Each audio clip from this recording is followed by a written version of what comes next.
I do think that it's about time that we maybe stop being quite so spoiled, and I know that's quite a privileged thing to say, but I think we are very privileged in this country to have choice of 4 or 5 different types of salad in February.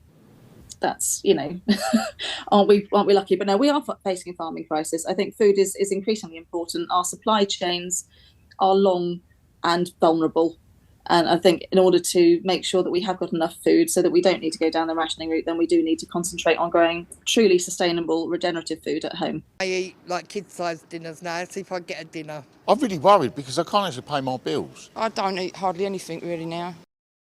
I've been in the industry for 15 years now. If I was to open up another business today, I would try to stay away from the food industry. I've just spent £79 on this little bit. Normally that'd last us a month, where it's only going to last us a week. More than likely I'm in my minus. Make my own breads now because paying £1 whatever for a loaf of bread. Onions, we used to get them for £1.50, now we get them for £4.50. Look around the shops to see what bargains there is, a sell-by date I buy as well. We are worried that we might end up closing. I'll go without so my dog can eat what he likes. Is it just me, or is food getting smaller, like shrinking? Shoppers have reported that Penguin multi-packs now only have 7 bars instead of 8. There's less chocolates in a tub of Quality Street, and Lurpak, Magnums and Pringles are all a little bit more itty-bitty too. So what in the Willy Wonka is going on? Well, it's called Shrinkflation. Good name. Basically, items are made smaller, but the price stays the same, or even goes up. And sorry to tell you this, but Galaxy bars are the latest victim. They were 110 grams, but now they're 100 grams, and the price went up last October from £1.39 to £1.50.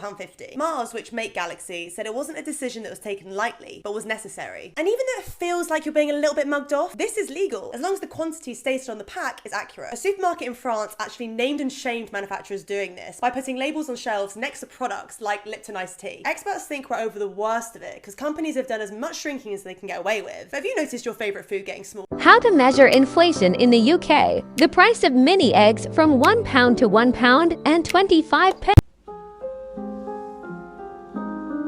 Am I poor? £4.60 for 4 cans of little tuna. Where's it come from? The Pacific Ocean. £4.50 for some mayo, man. That is mad. £6 for a pizza. Like £6 for a pizza. Are you mad? Like, I'm done with this world. Like, I'd rather stink of piss, mate. So I was in Tesco the other day, just picking up a few things. Was in the cereal aisle, went to get some cereal, as you do. Fancied some of that. Fucking Kellogg's Rice Krispies, £5.65 a box. Speechless. So then I thought, you know what, I'll get some shredded wheat. It's been a while, I quite like that with some fruit and a bit of honey over the top. Why not? £4.40 a box. Like, I'm fucking sick fed up with this cereal cost of living crisis, especially right now. I know everything's more expensive. We know that, we've known it for months now. But cereals, man.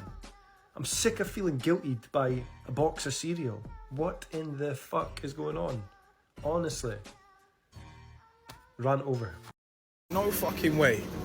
Are you dumb? Hold on. Fucking no, this is big though, but still. 45 quid. Are you fucking silly? For this? 45 quid.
The top 100 price increases in percentages in Tesco in the last 12 months have all been Tesco's own label products, which shows that Tesco have increased the price of their own products more than any other brand in their store, making it one of the worst supermarkets for food inflation.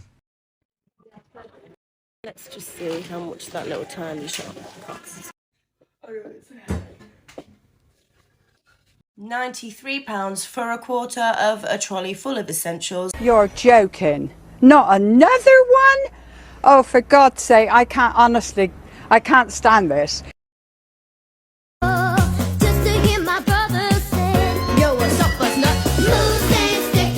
Tesco's on something else. I've only scanned 4 items and it's £17.95. £50.96 for just this. Is this a joke? And I can bet this club card's not even going to do much. Club card accepted. £2.75 only. This is what a food bank would typically give one person for 3 days. What meals would you make out of this? First of all, you get a strip of Weetabix, which is 12 in a pack. So you could have up to 4 Weetabix a day with the long life milk. Now, people have mentioned bread, but you can't donate bread unless you give it to them directly. But usually local businesses do donate bread. So if you could get a loaf of bread with this food, it would make a big difference. For lunch, you could have a tin of soup, or baked beans on toast, or a tuna sandwich, providing that you had bread. If not, your meal choice is kind of limited for lunch, as the pasta is going to the main meal. Out of this, for the main meal, I have 500 grams of pasta, which goes 3 ways, which isn't a lot of pasta to be honest, but I could mix it with the pork and ham, the pasta sauce, or the chopped tomatoes, and add a tin of vegetables too to it, by either batch cooking it or making it in 3 separate times. So put a third of a tin of vegetables in every time you make the meal. And then for dessert, you could split the rice pudding and the peaches, and have some biscuits as well. If you had some tea bags, the biscuits will go great with a cup of tea, and you could use a bit of the milk left over if you didn't use it all for your Weetabix. Overall, it is doable, but not sustainable long term. Could do with a few more extras.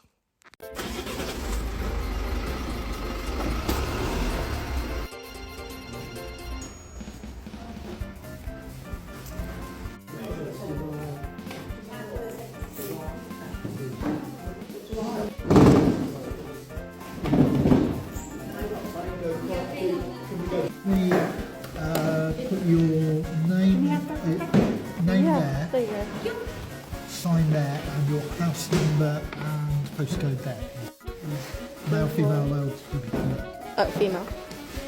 Okay. Are you a social tenant, private tenant, or Council tenant. okay. Am I working? Not at the moment. You're not a pensioner? No, I'm not a pensioner. Are you registered disabled or just... I'm under assessment.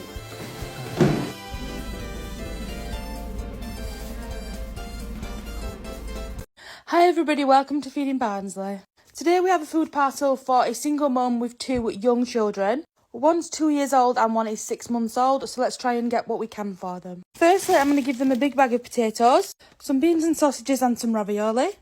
We've got some cereal and some long life milk. We've got some of this chili con carne, some mixed veggies, some peas and some carrots. I give it here a bag of rice, some pasta. We don't have any jar sauces or anything for spag bowls, so I'm going to give her 2 of the plum tomatoes. I'll give her some of these jellies, 3 of those, some of these, some tea bags. We have these soaps as well that was donated, some tomato puree, some sweeties. I've got quite a few of these, so I'll give it 2 more. As well as some crisps and some chocolate and some noodles. We've also got some fish fingers for them, as well as some mincemeat. So here we go, this is their food parcel. It should hopefully get them through 2 or 3 days, which is always the plan. They've got enough there for a spag bol, maybe some jacket potatoes, some fish fingers.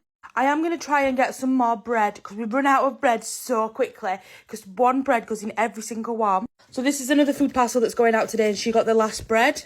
So I'm going to try and get some more bread. I think we've got 4 more food parcels going out today, so I need to get 4 more loaves of bread for them. And of course, with a loaf of bread, I'll also try and get some butter, so then she can have sandwiches and things like that. Just bread is just amazing, because you can have it with toast as well, and you can have beans on toast. But hopefully this just gets her through the next couple of days. Emma, no. Okay, Emma, no. Stop. Emma, no. Stop it. Emma, Emma. No.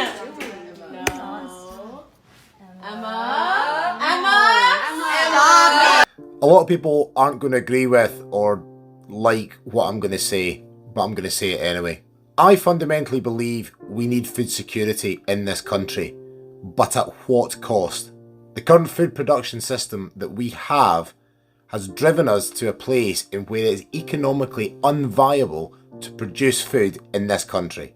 We are in a situation where farmers are working increasingly longer hours for less and less reward.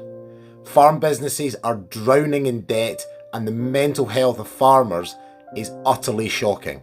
And I believe that that is just too high a price to pay. Now, we can throw blame or point the finger at the government or at the big supermarkets or Brexit, and you'd be entirely in your right to do so. So subsidies were brought in after the Second World War. It was called the CAP reform, the Common Agricultural Policy, and it was to make sure that we didn't go hungry in this country. So money was given to farmers to grow food, you know, however the food production was. Okay, maybe it hasn't been the best policy in the world, but what it's made sure is that our supermarket shelves, our shop shelves, our butcher shops have been full with food, and there hasn't been any ration books. There hasn't been anybody that's gone hungry unless they could really be very, very, very poor. And yeah, it's been a struggle for many people, no doubt in my line, but when we're getting comments like all you do all day is drive around in your fucking tractors which cost hundreds of thousands of pounds and do nothing. Well, most of these tractors are on finance and it's pay as you go, so you know, we're not fucking buying these tractors because we want to drive around villages and look cool in them.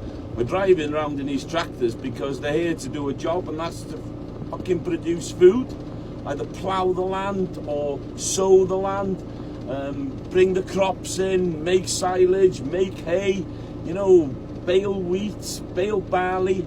All these things are done with these big tractors, so we're not running around all day. And yeah, not every single farmer is a multi-millionaire. They are family people that have mortgages and bills to pay exactly the same as you. So, you know, please educate yourself, for fuck's sakes, man. Why are you slating the farmer? You're going to need him 3 times every single day, because we're going to be the ones that are going to be feeding our nation. What we should be doing is talking about wasting less food, making sure that people understand that seasonal food is the best way forward, and local food. You know, get behind the farmer. And if you don't understand it, go fucking work on a farm.